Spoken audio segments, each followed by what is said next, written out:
YouTube, what's up? Today's day 4. I can't lie to you guys. I've accomplished what I wanted to accomplish in this 30-day fast in 3 days. But it's still more to accomplish. What have I accomplished? I got renewed strength to continue my weight loss journey. When I started eating like I was eating in December, I kind of was like, nah, I want to start eating regular food again. You know, not forever, but more often. But now, I'm back to it. I can do keto every day if I wanted to now. I can do intermittent fasting again if I wanted to now. That's the purpose of fasting. Mental clarity, strength, purpose, redefinition, refocus, focus. And I can say that in 3 days, I've accomplished that. But we still going on. We still going to hit that 30-day mark. It's just an individual achievement I want to hit. And I'm kind of curious to see how much weight I can drop in 30 days. Drinking just water and my snake juice kit. Stay tuned.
Time to check the blood pressure. Let's see how my blood pressure is doing today. Let's see how my blood pressure is reading today. Let's get a blood pressure read for today.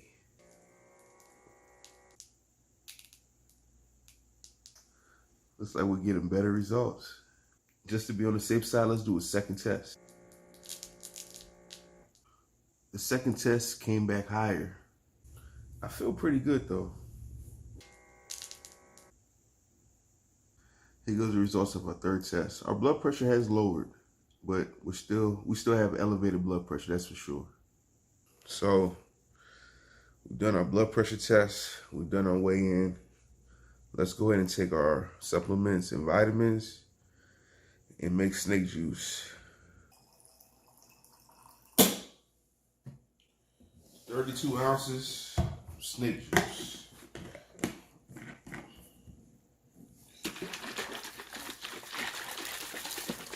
So, after shaking this up for a bit, we'll let it sit, do its thing, and then we'll start drinking it throughout the day. I usually drink about a fourth at a time, sometimes a third. If I really feel like I need it, maybe even half at once. But I typically only drink 1 bottle of it a day All right, so let's take our vitamins. All right, so let's take our vitamins.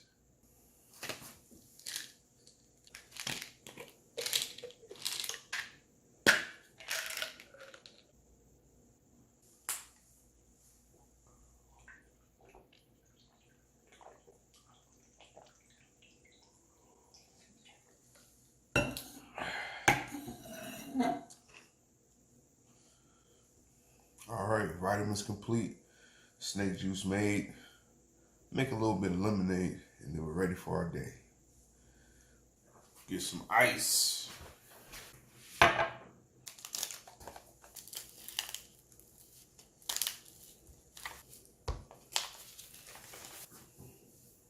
Just rinse it off.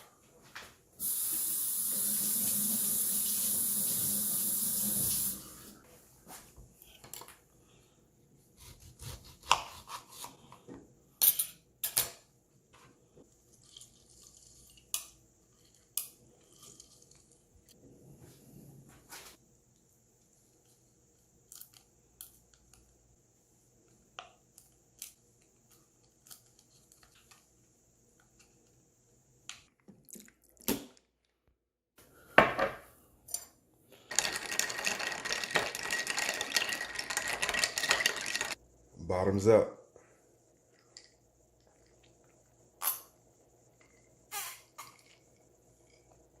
That's really good. So there's a few topics of discussion I like to discuss during this water fast, and I'll be going over them in a few of my videos. Stay tuned.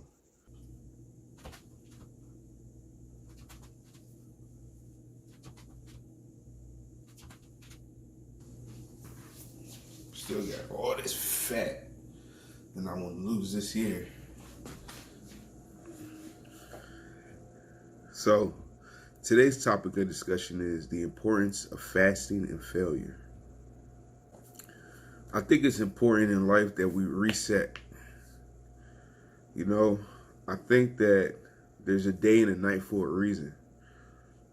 You know, there's different minutes, there's different hours, there's different seconds, there's different days, there's different months, there's different years, there's different decades, there's different periods in our life, there's different quarters in our life.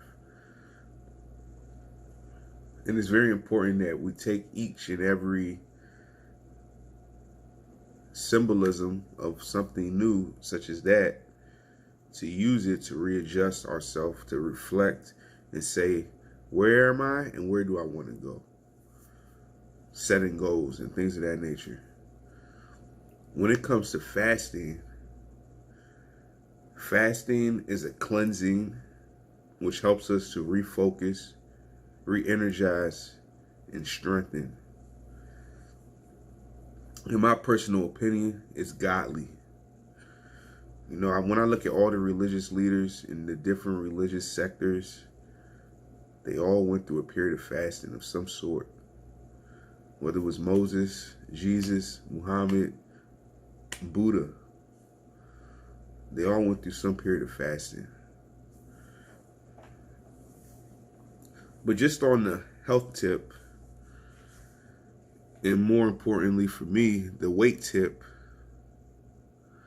I got this big over years, okay? It took me eating too much, overeating, binge eating for years and years and years to get to this state. In my personal opinion, there's only two ways to correct it. It's either I practice healthy eating over a very, very, very extended period of time. And when I say extended, I'm talking over 5 years. And I will gradually lose the weight. And when I say gradually, I mean maybe 20 pounds a year. Or I attempt to create a balance, a restoration. I believe I don't gain my weight little by little. I gain it chunks at a time. Chunks, chunks, chunks. It's just like how I gained 25 pounds in December. since I believe that's how I gain weight, I personally believe the way for me to lose weight is doing the same method. If I want to eat a lot, eat a lot, eat a lot, then I have to fast a lot, fast a lot, fast a lot.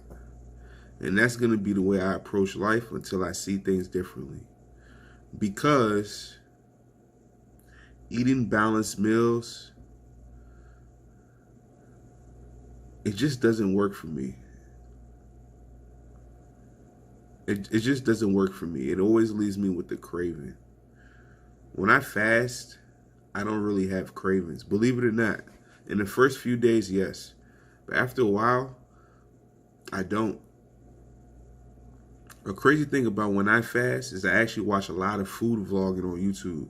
I watch a ridiculous amount of food content. I'm on Reddit forums looking at food porn. Food. I just look at food, I watch food, but I don't get hungry. I just get excited on what I'm going to try after I finish my fast. Now, I personally know that when you fast, you're going to gain, let's just say half back, okay? You can try and fight it, but it's going to happen. It's going to happen. So you have to have a plan for what you want to eat, how much of it you want to eat, and then what you're going to do after you eat it so that you can lose that back. So it's a roller coaster. It's a cycle. It's cycles. Life is all about cycles. Just like I've been explaining, cycles. Understanding those cycles is how you overcome. Now, this plan is what works for me. I'm not telling anyone out there, hey, eat a lot and then water fast, eat a lot, then water fast, eat a lot, then water fast. I personally don't even want to eat that way. This is all a process for me. You know, when I started my weight loss journey, I always said that 2019, I'm going to take my time.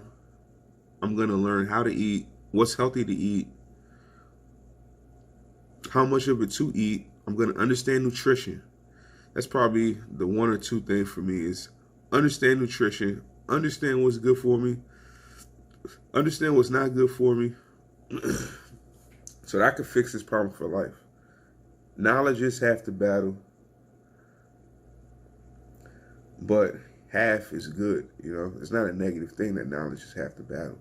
For me, knowledge is everything. That's why I do all the stat tracking and everything. When I can see it on paper, I know what I did wrong, what I did right, etc., etc. We learn from our failures. And failure is very important. In December, I failed. That was the first time for a whole month, I would say I failed. Well, I guess for half a month. For half a month, I failed. It started on December 13th. So, you know, I failed. And honestly, I couldn't stop myself. Only thing that helped me stop was the New Year's. You know how people say New Year's, new me? I believe in that. I don't care what anyone says. I believe in New Year, new me. I believe in cycles. I believe in restarting. I believe in resetting the clock. Why is it that when the New Year started, I was able to say, okay, 30-day water fast? I couldn't do it. I tried after my birthday, like on December 15, 16, couldn't. I tried on Christmas, after Christmas, couldn't. But New Year, you know, I enjoyed New Year's Eve. I enjoyed New Year's Day. Even though I ate keto-friendly meals with a bottle of wine, the wine is what took me out of ketosis or wouldn't allow me to get into ketosis. But other than that, I enjoyed myself. It was a good eating sessions, followed by now a good fasting session. And that's how we're approaching this first month of 2020. Without failure, how do you learn? You can't learn without failure. You have to fail. It doesn't mean just go out there and attempt to fail on purpose, but it means you have to take chances. You have to try new things. You have to try new approaches. You have to challenge status quo. You have to challenge group thought. You have to challenge what everyone thinks is right and say, is it right? Is that what works for everyone? I refuse to believe that everyone has to eat a certain type of way. Everyone has to approach life the same type of way. I believe everyone is different. And I think it's very important that we learn who we are and find out what works for you. This is what works for me. I lost 100 pounds in 2019. Every period of my life when I lost weight, whether it was 35 pounds in 2016, I lost 35 pounds. In 2014, I lost 45 pounds. In 2014, when I lost 45 pounds, it was over a month period of doing OMAD. It was 45 days. Sorry, it was 45 days, and I did OMAD, 1 meal a day. I lost 45 pounds in 2014. Of course, I gained it all back. And the reason I gained it back is I had a doctor in which I told her what I was doing to lose the weight, and she challenged me. She said, "What will you do after you finish?" And I looked at it, and I said, "Oh, okay, I guess what I'm doing is bad." But I think it was a very good question. Do I have a plan for what I'll do after I finish OMAD? So for 2020, that's what I'm actually going to be creating, is a plan of how I'm going to keep the weight off. And when I gain it back, what am I going to do to fix it? To fix my failures. But in each failure, there's lessons. The lesson I learned in 2019 was that I'm a binge eater. I don't know if it's a negative thing. I don't know if it's a health condition. I don't know what it is, but maybe it's just like I have an addictive personality. And when I find something I like, I keep going for it. I don't know, but I learned that I'm a serious binge eater. There's days when I can eat and eat and eat. And it's not that I'm hungry, but I'm also not full. And me not being full, it's like a signal to myself, keep eating that good food. I find it very strange that when I eat healthy food, ketogenic food, and I'm in ketosis, I don't crave sugar. I find that very interesting. I don't crave rice. I don't crave pasta. I don't crave bread. I don't crave milk. You know, I don't crave high carb food. I find that very interesting.